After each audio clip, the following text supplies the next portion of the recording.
Halo, ketemu lagi dalam pergulatan politik atau yang kita singkat dengan Gultik, ya, dengan tamu spesial kita pada malam hari ini, Mas Andi Wijayanto dari Deputi dari tim pemenangan nasional dari pasangan presiden dan calon wakil presiden Ganjar Pranowo Mahfud MD. Dengan saya Om Wai yang akan bicara tentang topik yang sangat aktual dan sangat menggelisahkan.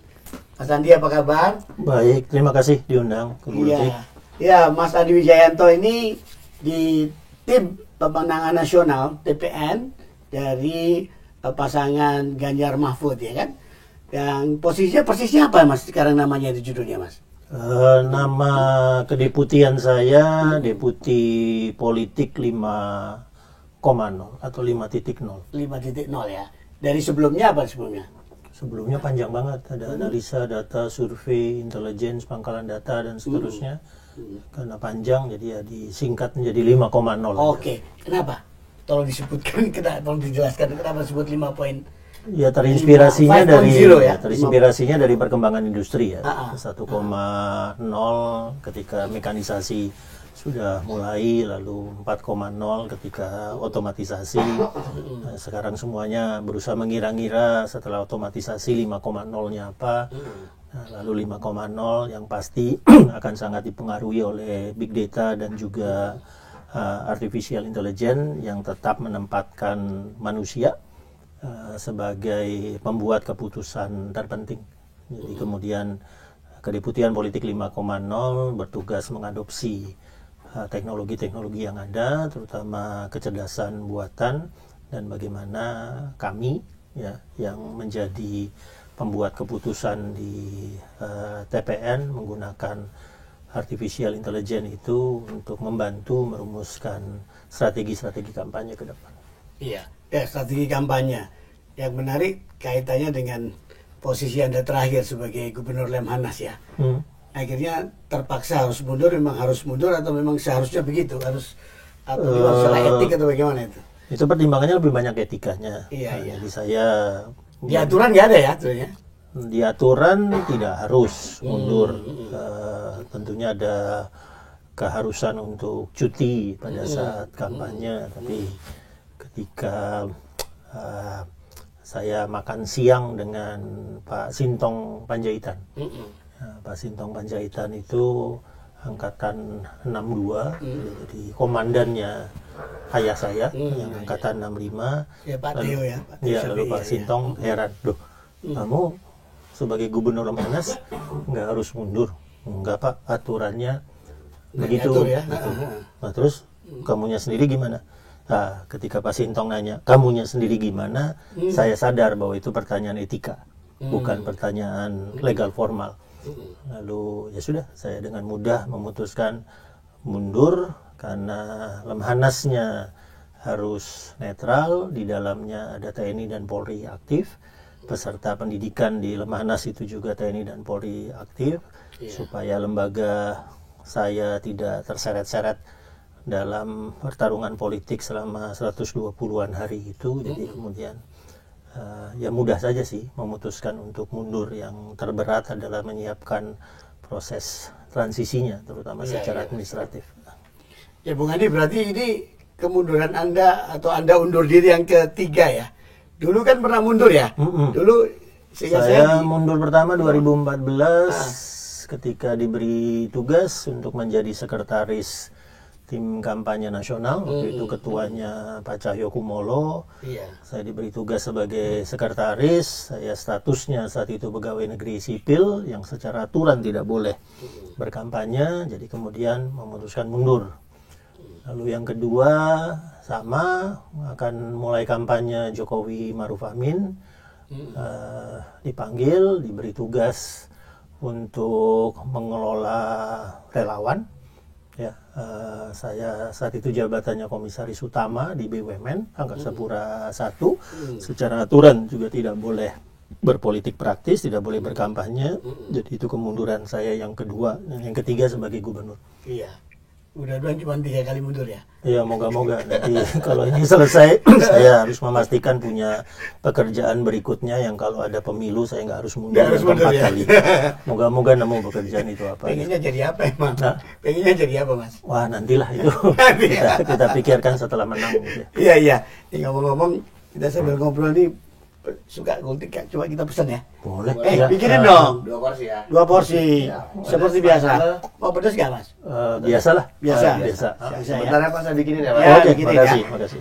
Nah, Mas, ngomong-ngomong, Anda dulu kan juga di Pilpres tahun 2014 sudah tampil ya di situ berperan 2019 begitu dan juga sekarang ini nanti. Apa bedanya di antara 3 Pilpres tadi, Mas? Lebih berat atau gimana? Kalau dilihat dari 2014, 2019 dan sekarang yang terberat tentunya 2014. Ya. 2014 saat itu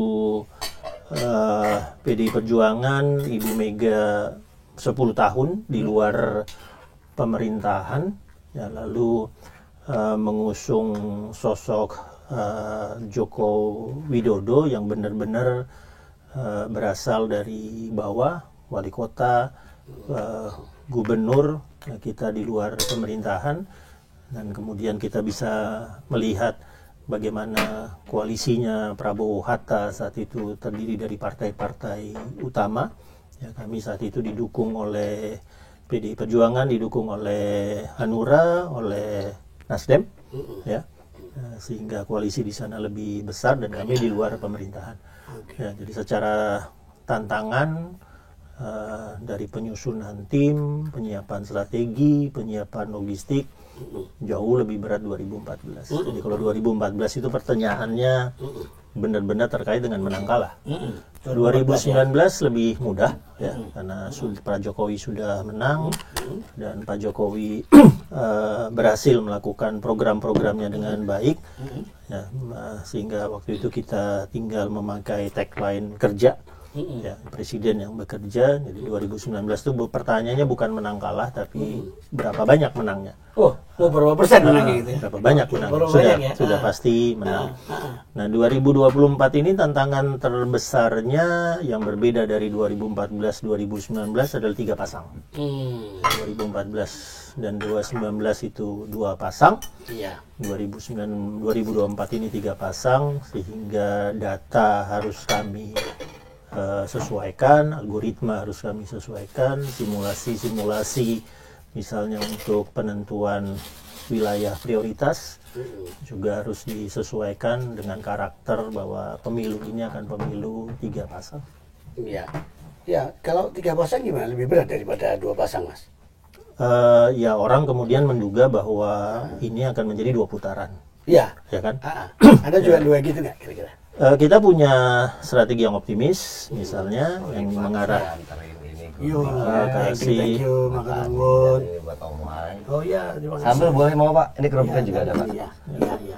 Ya, makasih ya. Ya, mari. Kami punya membuat skenario strategi yang optimis yang bisa memenangkan 1 putaran. Kami juga punya worst skenario, ya, di mana kemudian worst skenario itu adalah berlangsung 2 putaran dan ketika putaran 1 pasangan kami bukan yang nomor 1 tapi yang nomor 2. Itu worst case skenario-nya dibuat, tapi karena Mas Gibran baru muncul sebagai cawapres di minggu ini, maka datanya sedang kami olah, algoritma barunya juga sedang kami olah supaya nanti sesuai dengan kondisi terkini bagaimana melakukan pemilihan presiden 3 pasang. Iya. Jadi ada tadi nyebut Mas Gibran ya. Itu kan kalau kita mau coba respon nih, kata orang nih banyak nih muncul di apa namanya medsos kami nih. Ada yang nanya nih bagaimana cara kita sebagai masyarakat umum mensikapi dan merespon isu politik dinasti sekarang. Soal politik dinasti, Mas. What do you think? Ya, politik dinasti dalam pengalaman kita itu yang paling mengkhawatirkan memang di akhir masa Orde Baru. Ya, ketika Presiden Soeharto di 30 tahun kekuasaannya, kemudian tiba-tiba anak-anaknya muncul signifikan, apakah memiliki konglomerasi bisnis atau sudah mulai terlihat masuk ke pemerintahan ya, setelah 30 tahun. Lalu prosesnya dipandang tidak normal, prosesnya dipandang penuh dengan fasilitas-fasilitas privilege khusus yang menyebabkan kompetisi yang sehat, meritokrasi, ya, bahkan rule of law menjadi terpinggirkan karena ada kekhususan yang diberikan karena mereka adalah anak-anak presiden. Yang sekarang harus kita amati apakah dalam proses pemunculan Mas Gibran sebagai cawapres itu rule of law-nya misalnya berubah menjadi rule by law, ya, sehingga kita tahu ada sindiran-sindiran ini Mahkamah Konstitusi berubah menjadi Mahkamah Keluarga, terutama karena ketuanya adalah paman dan seterusnya. Nah, itu yang benar-benar harus kita pastikan bahwa rule of law tidak berubah menjadi rule by law, ya, kekuasaan yang berdasarkan hukum ya tidak berubah menjadi hukum digunakan untuk kekuasaan. Nah, sekarang menurut Anda belum sampai kepada rule by law ini. Kalau dilihat waktu Mahkamah Konstitusi itu memutuskan, ya kami menarik big data. Ya, kami menarik big data 24 jam percakapan yang ada di media sosial, ya. Cukup terkejut dengan hasilnya karena yang kontra dengan keputusan Mahkamah Konstitusi itu 88%. Waduh, luar biasa itu voice-nya cukup besar. Dan yang kontra warna merah itu 88%. Selama pengalaman saya menganalisis big data dengan social network analysis, mungkin itu kontra yang terbesar. Iya, Mas. Kontra terbesar sebelumnya itu pada saat polemik Undang-Undang Ciptaker. Waktu polemik Undang-Undang Ciptaker, kontranya 86%.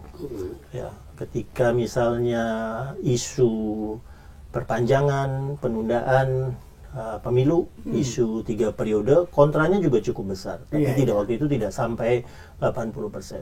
Ini 88%. 82%. Ini rekor. 88%. 88% kontra terhadap keputusan Mahkamah Konstitusi. Lalu kami juga kemudian melihat bahwa secara natural masyarakat sipilnya juga kemudian bereaksi. Ya, misalnya ada deklarasi Juanda ya, dari tokoh-tokoh masyarakat sipil yang senior sampai kepada yang aktivis-aktivis yang selama ini bisa kita identifikasi, ya mereka lah yang dulu menggerakkan reformasi 98. Ya. Nah, ini menunjukkan bahwa ada kekhawatiran bahwa keputusan MK itu merupakan titik awal di mana demokrasi kita berbelok. Ya, sehingga mereka kemudian mengatakan ini sebagai titik nol. Ya, untuk saya itu sesuatu yang harus kita jaga karena saya orang yang yakin bahwa demokrasi di Indonesia bisa matang, ya, kalau kita berhasil melakukan 7 kali pemilu demokratik secara berturut-turut. 7 kali. 7 kali, ya. Kalau asumsinya demokrasinya dimulai tahun 99, pemilu demokratik pertama kita tahun 99, maka 2019 itu merupakan pemilu yang kelima.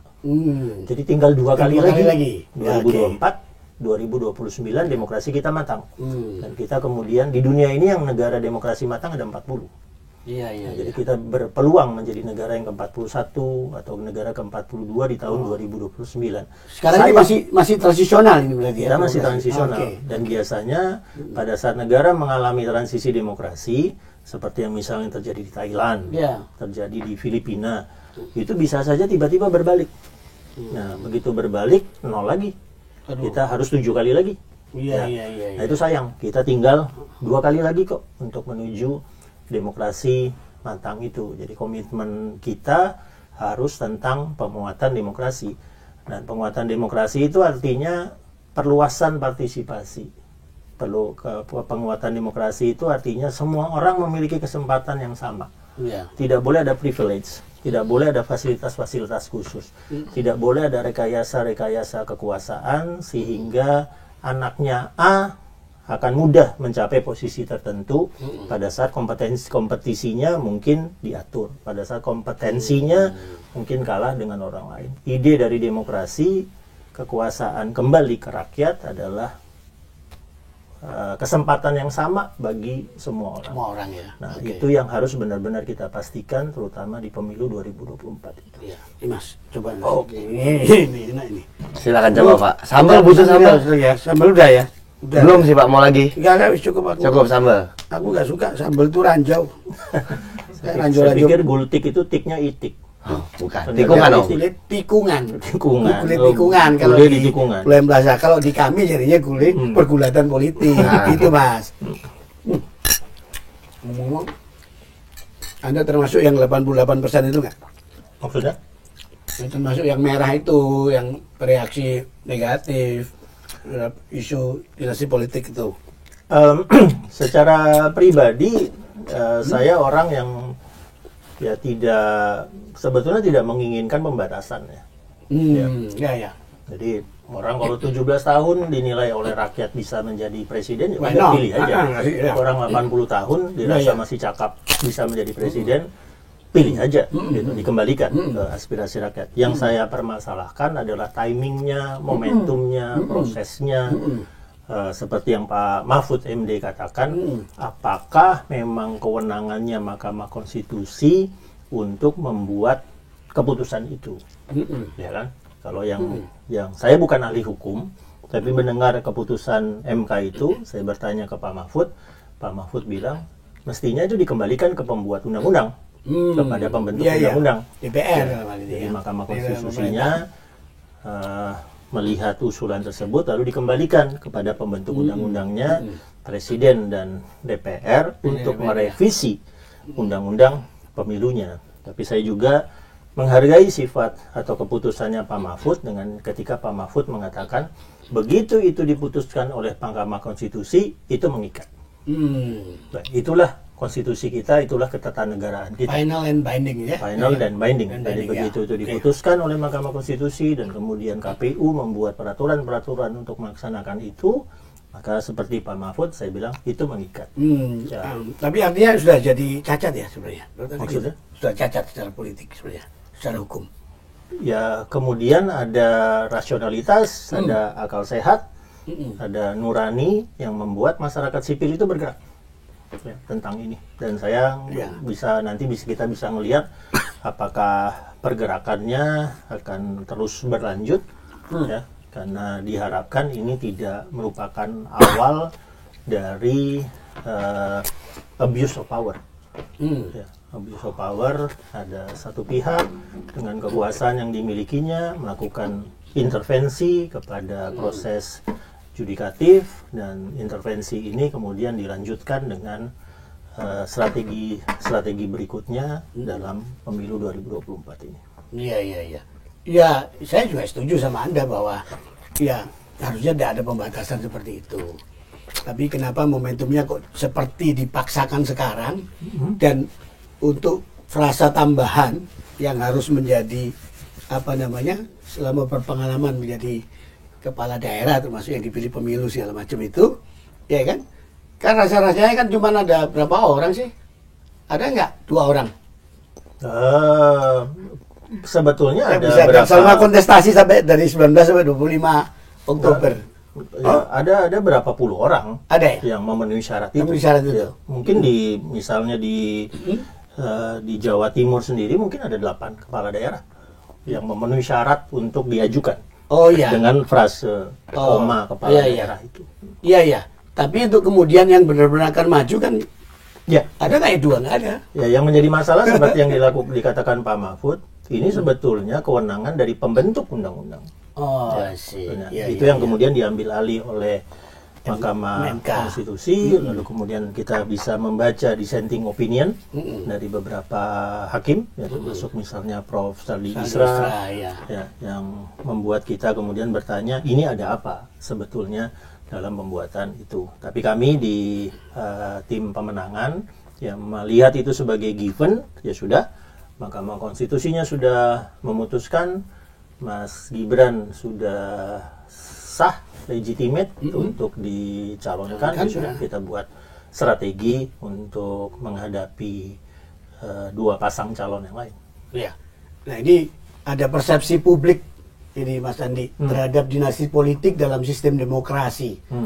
Itu ada yang sangat setuju 18%, setuju 26,6%, kebanyakan tidak setuju nih 33,7%, dan sangat tidak setuju 21,6%. Bagaimana? Kayaknya nih Vox Populi, Vox Dei, ya kan? Ya itu yang tadi saya sebut, begitu nanti rasionalitas yang bermain dikaitkan dengan nurani, ya dikaitkan dengan komitmen kita untuk melanjutkan reformasi, pematangan demokrasi, ya suara rakyatnya, suara bawahnya akan kelihatan mengarah kemana. Oke. Enggak gini, ada yang ngomong begini, Mas Andi. Anda kan juga terbilang dekat dengan Pak Jokowi, ya kan? Apa nggak sempat kemudian berdiskusi dan kemudian mengingatkan beliau, Pak ini nanti kira-kira mudaratnya begini begitu dan seterusnya? Jika kami menarik data 88% itu, saya masih gubernur Lemhanas. Oh, sih. Nah, Ya. Data itu saya sampaikan. Oh, Anda sampaikan. Terus gimana reaksi Bapak, Pak Jokowi? Ya, saya terbiasa untuk tahu batas. Ya, tahu batas.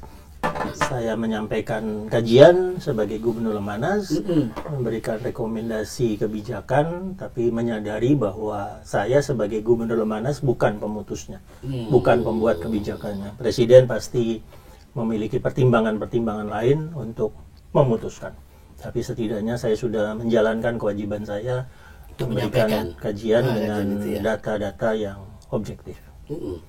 Terus respon beliau bagaimana waktu itu?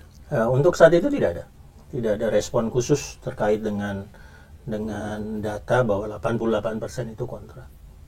Nah, maksud saya, Anda ketemu langsung empat mata? Tidak. Waktu itu saya menyampaikan kajiannya secara tertulis, lalu disampaikan bahwa kajiannya sudah diterima, tapi tidak ada respon langsung karena saat itu Presiden sedang bersiap-siap mau kunjungan luar negeri. Iya, maksud saya gini Mas Andi, Anda kan secara personal kan dekat sama beliau. Anytime you can call to the ajudan, minta ketemu dan seterusnya ya. Untuk ngomong, Pak ini untuk kebaikan bla bla bla begitu. Ya kepikiran itu atau sudah cukup? Sudah, tapi datanya kan sudah sangat jelas ya. Bukan sesuatu yang harus dijelaskan lagi. Ya, ketika nampak ada gelagat-gelagat seperti itu dengan seperti sayang anak itu dan memunculkan Gibran, terus itu nggak sempat coba untuk meyakinkan Pak Jokowi? Sudah sebetulnya, ya data-datanya sudah, ya saya tahu persis bagaimana misalnya dari kajian-kajian lain yang ada di Seknek dengan Setkap juga sudah memberikan pertimbangan-pertimbangan risikonya ya kepada Presiden, tapi beliau memiliki otonomi sendiri untuk memutuskan. Iya, karena iya Pak, ya kita tahu lah itu hak pribadi siapapun ya, termasuk Pak Jokowi sebagai presiden apalagi. Yang juga sempat ramai awalnya kan ketika Kaisang itu ujuk-ujuk dalam 2 hari menjadi ketua umum partai politik ya kan, PSI dalam ini. Itu gimana? Itu sebenarnya menurut Anda, perlu saya tanya, ini by design atau memang memang alamiah saja atau bagaimana?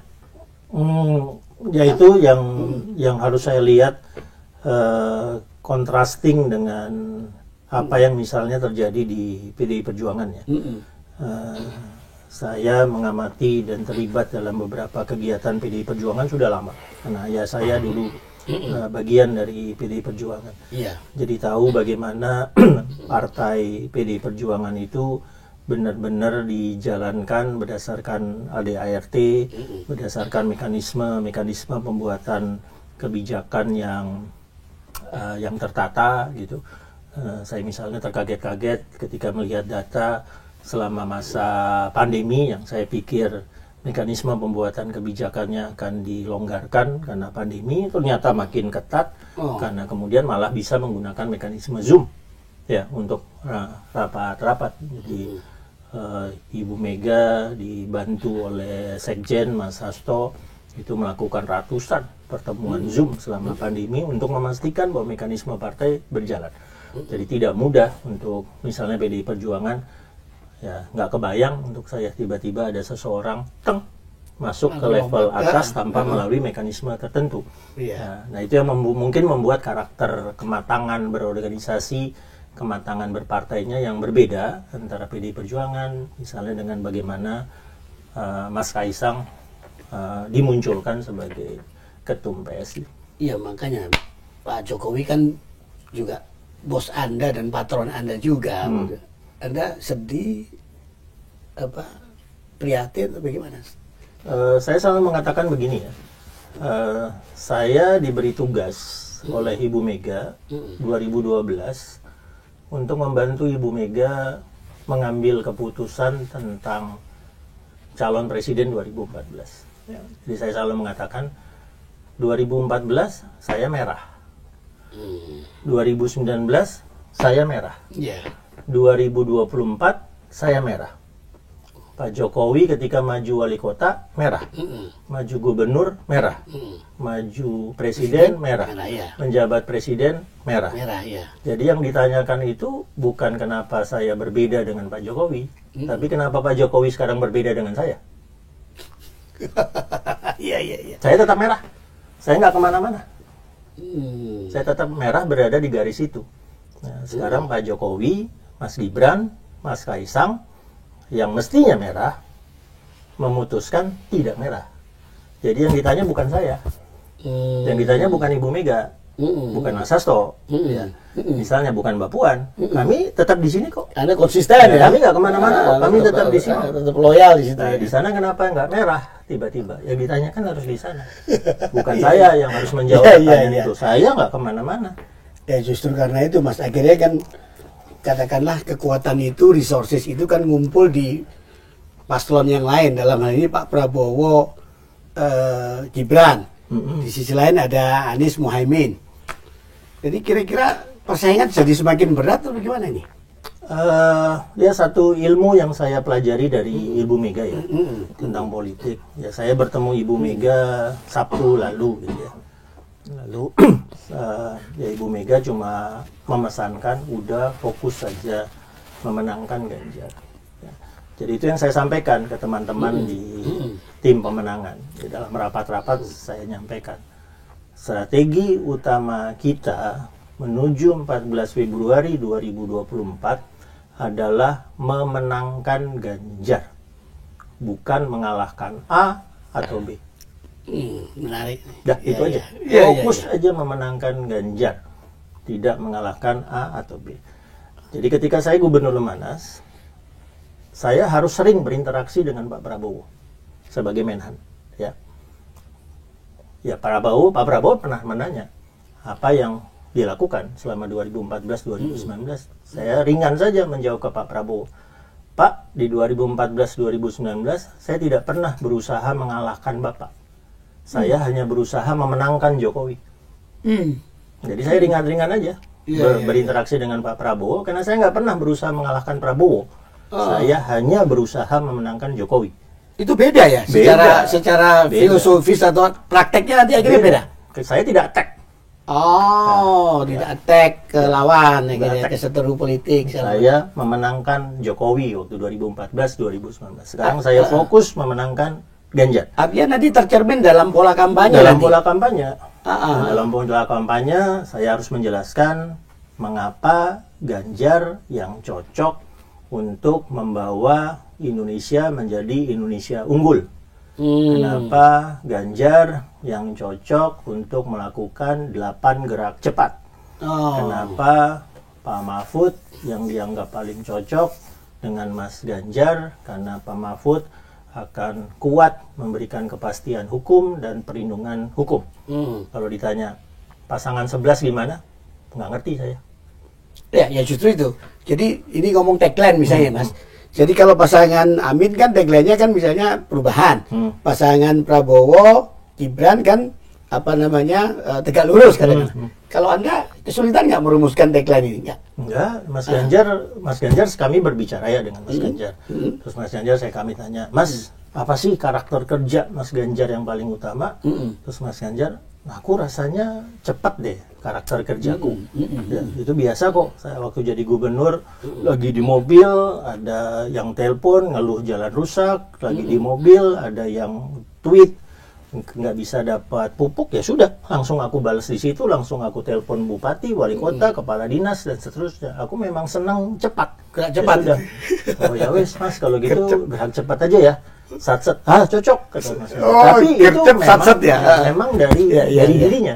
Iya. Dari dirinya Mas Ganjar dalam pembicaraan, aku itu memang kerjanya cepat. Ya, terus misalnya, nah karena gerak cepat itu kami merumuskan 8 gerak cepatnya Mas Ganjar. Tapi ada satu lagi yang menarik, misalnya Mas, kalau Mas pengalaman sebagai gubernur, apa yang benar-benar harus tersedia menjadi prasyarat bagi kita melakukan program-program? Ya, Mas Ganjar bilang 3 yang harus tersedia. Tentunya harus ada anggaran. Anggarannya nggak boleh dikorupsi, ya. Dan kemudian birokrasinya efisien. Ya sudah, mesinnya efisien. Jadi Mas Ganjar bilang 3 syarat itu, ya sudah kami bilang ketersediaan anggaran menjadi fondasi, anti korupsi menjadi fondasi, lalu kemudian birokrasi yang efisien digital menjadi fondasi. Itu dari Mas Ganjar. Ya, nah, hal-hal seperti itu yang memudahkan kami kemudian untuk merumuskan visi misi yang memang disesuaikan dengan karakter kepemimpinan yang dipercaya oleh Mas Ganjar dibutuhkan oleh Indonesia untuk menjadi Indonesia unggul tadi. Iya Mas, moga-moga. Jadi yang kemudian orang menilai, termasuk juga saya ini, terus terang saja, ini kok responnya PDIP, baik Bu Mega, Bu Puan, ya kan, Hasto, juga mungkin Anda, ini kok kelihatannya kok tidak segalak ketika menghadapi orang-orang yang balelo, yang tidak konsisten atau tidak loyal dengan partai ya. Pada kejadian Gibran, Kaisang, Gibran, dan juga Pak Jokowi ini kayaknya kok kayak ayam sayur gitu Mas kayaknya, betul ya? Atau enggak, atau memang pergi perubahan? Maaf ini. Bukan. Ya saya selalu ingat apa yang dipesankan Ibu Mega. Ya ketika saya seskap, ketika saya gubernur Lemhanas, gitu ya. Ya tentu ada perbedaan-perbedaan ya. Apa yang dipandang oleh PDI Perjuangan mestinya dikerjakan oleh pemerintah dengan apa yang kemudian diputuskan oleh Presiden. Ya.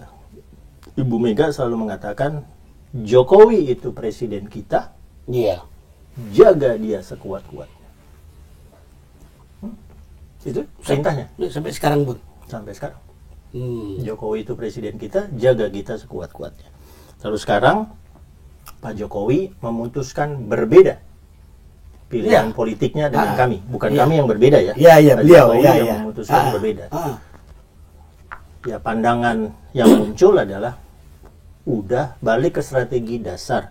Strategi dasarnya menangkan Ganjar. Jangan ngurus yang lain. Dan iya, tapi sisi lain kan ngomong kan sekarang Anda ternyata juga kan dulu diledek-ledek Pak Jokowi itu kan petugas partai, dibully sedemikian rupa, ya kan? Ya artinya ya kalau nggak tanpa dengan PDIP kan siapalah itu kan begitu dalam pidato Bu Mega segala macam. Nah sekarang kan beliau sepertinya ini tafsiran banyak orang termasuk dugaan saya. Ini kan beliau menunjukkan bahwa saya bukan sekedar petugas partai, ini sudah menunjukkan betapa beliau pegang kontrol kendali dalam politik nasional. Ya, tapi itu yang saya sebut the power of why ya. Mengapa kita melakukan sesuatu? The power of why. Ya, namanya itu. Oh iya. Sesuai dengan nama saya. Sesuai. Iya, saya yakin benar the power of why. Kalau motivasi kita menjawab pertanyaan mengapa itu benar, ya maka antara hati dengan pikiran itu anteng. Iya. Ya kan? Iya. Jadi misalnya saya nggak bisa ngerti seseorang mengambil keputusan yang sangat strategis untuk bangsa dan negara karena persoalannya adalah nggak suka diomelin di depan publik. Nggak ngerti saya. Ya kan manusiawi Mas. Apalagi presiden loh itu. Loh, ini untuk bangsa dan negara loh. Ya.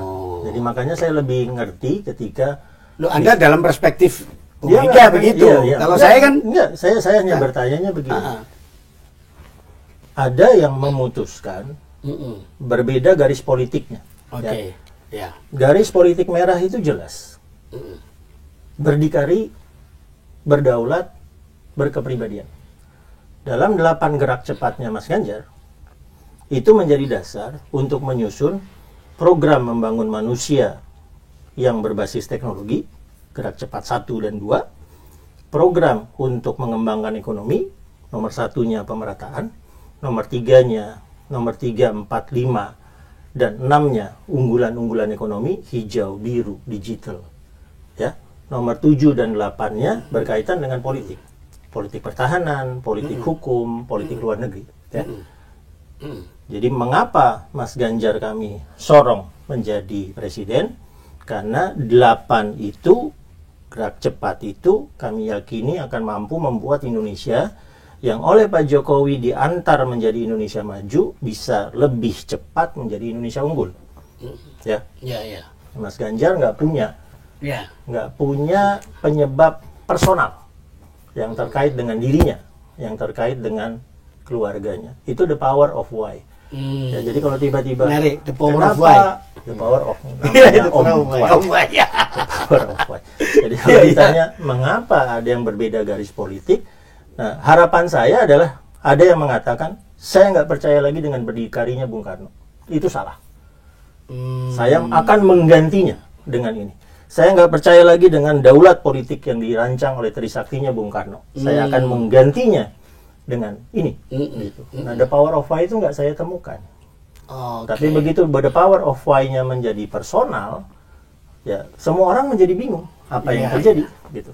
Ya, inti kata Anda menyesalkan nggak sikap Pak Jokowi seperti itu, atau sedih atau prihatin atau bagaimana? Ya, sebagai seseorang yang bekerja lama dengan Pak Jokowi sejak 2012 sampai 2023, saya berusaha memahami mengapa Pak Jokowi membuat keputusan itu.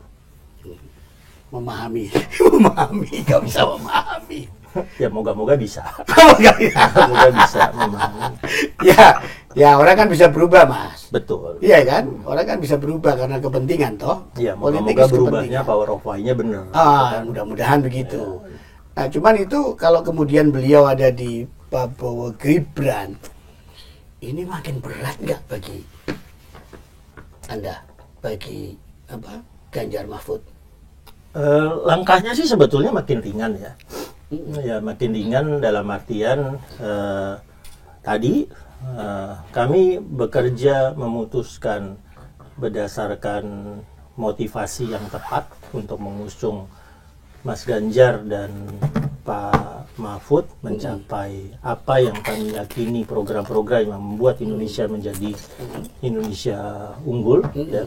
Dan kami bisa melihat bagaimana teman-teman jejaring-jejaring yang dulu bersama kami 2014, 2019 ya ternyata tetap ya bersama kami gitu ya. Kami ngelihat misalnya ada ketika dideklarasikan diantar ke KPU gitu sepuh-sepuh seperti Mas Butet ya muncul ya, terus nanti dilihat saja di susunan lengkap tim pemenangan nasional bagaimana tokoh-tokoh simpul-simpul itu bermunculan mendukung Mas Ganjar, Pak Mahfud ya, sehingga meyakini kami bahwa apa yang kami siapkan, apa yang akan ditawarkan oleh Mas Ganjar dan Pak Mahfud itu tetap mendapatkan dukungan yang signifikan dari simpul-simpul utama yang dulu tahun 98 memperjuangkan reformasi demokrasi di Indonesia.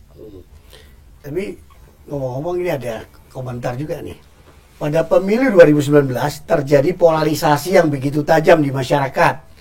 Apakah menurut Anda hal itu akan terjadi kembali pada pemilu 2024 nanti ini? Ketajamannya mungkin berkurang karena 3 pasang. Oh, ya. Karena ada Jadi 3 bertambah pasang, 3 pasang jadi ya kira-kira. polaritas yang A lawan B mungkin akan berkurang. Ya. Terus yang kedua karena pasangan yang muncul itu membuat dikotomi politiknya mencair. Ya.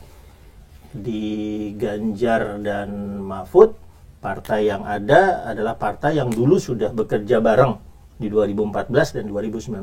Jadi Perjuangan, P3, Hanura, Perindo ini sudah kerja bareng lama.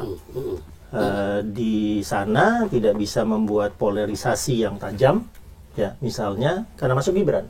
Oh iya Ya, jadi misalnya mereka tidak bisa lagi memainkan hoax-hoax atau hate speech yang dulu dipakai untuk menyerang Jokowi.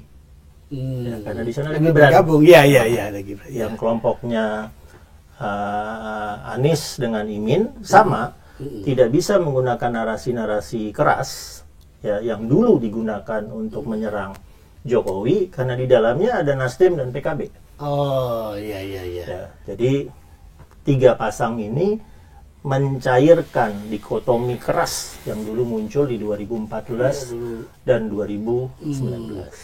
Dan lagi pula tambahan satu lagi adalah teknologi digitalnya sudah berkembang pesat sehingga mestinya pemerintah, apakah BSSN, Kominfo, kepolisian itu mampu secara lebih cepat mendeteksi, ya, melakukan digital forensik, mendeteksi kemunculan isu-isu yang bisa membuat polarisasi yang berbasis identitas, polarisasi yang menggunakan SARA, polarisasi yang menggunakan ujaran kebencian itu jauh lebih mudah dan lebih cepat dideteksi karena perkembangan teknologi. Ya terutama tiga ini lah, Kominfo, BSSN dan kepolisian. Artinya mesin yang ada sekarang, big data analysis, rolling mesin yang ada sekarang memungkinkan forensiknya dilakukan lebih cepat. Ini cocok di kedeputian Anda nanti ini. Ya kami punya kemampuan untuk mendeteksi itu sendiri, yang kemudian bisa kami laporkan ya ke teman saya tuh yang sekarang jadi Menteri Kominfo, Budi Ari itu kan kuliah saya. Ya. Budi Ari ya terus. Mas Muni, nih ada digital forensik, hate speech kok masih muncul, ya, aku lapor ke Pak Hinsa yang dulu 2019 sama-sama bergerak Pak Hinsa ini masih muncul, atau lapor ke Mas Sigit yang waktu saya seskap beliau adalah ajudan, Mas Sigit ini digital forensiknya kok hate speech masih muncul, gitu kan. Bisa.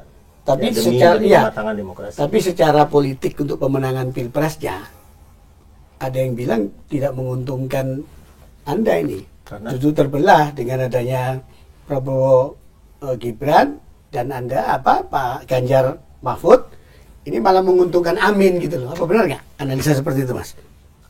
Sekali lagi tergantung strategi ya. Ya sama-sama baik kami maupun dua pasang yang lain belum pernah melakukan pilpres 3 pasang. Semuanya tahu persis bagaimana melakukan pilpres 2 pasang. Tapi melakukan pilpres 3 pasang, ya misalnya Jawa Timur saja. Kalau perhitungan 2 pasang, kami sudah langsung bisa mengira tapal kuda akan cenderung kemana, Mataraman akan cenderung kemana, Arek akan cenderung kemana. Tapi begitu pilpresnya 3 pasang, ada Caimin yang dianggap mewakili hijau, ada Pak Mahfud yang juga dianggap mewakili hijau, sementara Pak Prabowo Gibran tiba-tiba tidak ada nuansa hijaunya. Nah, udah. Peta teritorial kinetik di Jawa Timur berubah signifikan karena tiba-tiba kami harus membuat algoritma baru berdasarkan 3 pasang. Battlefieldnya nanti Battlefieldnya akan berubah signifikan. Di Jawa Timur banyak kan nanti? Enggak juga, sama. Di Jawa Barat juga akan sama ya. Di Jawa Barat kemunculan Gibran yang di belakangnya langsung kelihatan Jokowi itu akan membuat perubahan yang signifikan ke suara-suara yang misalnya 2014, 2019 itu pasti ke Pak Prabowo. Ya, di 2014, 2019 kita sudah tahu kantong-kantong Pak Prabowo ada di mana, tapi begitu ada 3 pasang ini segala sesuatu berubah signifikan. Jadi kira-kira kalau 3 pasangan berarti 2 putaran ya? Skenario terbaik kami tetap mencari 1 putaran. Tetap mencari 1 putaran. Kami juga punya worst skenario, tapi kami bekerja dengan skenario terbaik untuk membuat mesin baik udara maupun darat yang memungkinkan pemilunya bisa berlangsung 1 putaran. Oke, 1 putaran skenario terbaik berapa persen, Mas? Simulasi-simulasi yang dilakukan sudah ada ya. Tapi ini sekali lagi karena kemunculan Mas Gibran baru beberapa hari ini, konsinyasi sedang kami lakukan, pangkalan data algoritma sedang kami utak-atik, sehingga mungkin ada perubahan-perubahan yang cukup signifikan di skenario dan simulasi yang kami sedang lakukan. Oke. Baik, Mas Andi. Waduh, matur nuwun. Terima kasih Terima banyak nih kasih. waktunya kita bisa ngobrol bebas ya dengan Mumbai. Terima kasih. Jangan lupa kalau Baik. ke Blok M mampir ya. Nggih. Terima kasih. Jadi demikian sahabat Kata Data, sampai jumpa di edisi Gultik atau pergulatan politik berikutnya. Kalau bicara pakai data. Salam. Mas, thank you.